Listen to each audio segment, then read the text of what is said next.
refurbish and reuse. And most of our products come out of Haiti, South America, a little bit out of India, which we do the teak wood furniture you see there, which is recycled old houses that were torn down and made into furniture.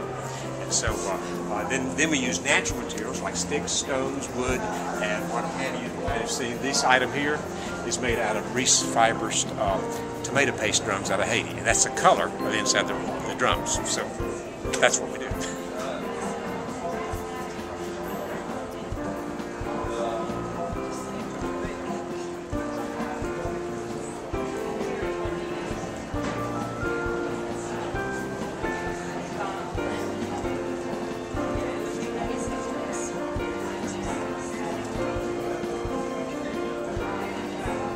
Glass trunks we found last spring.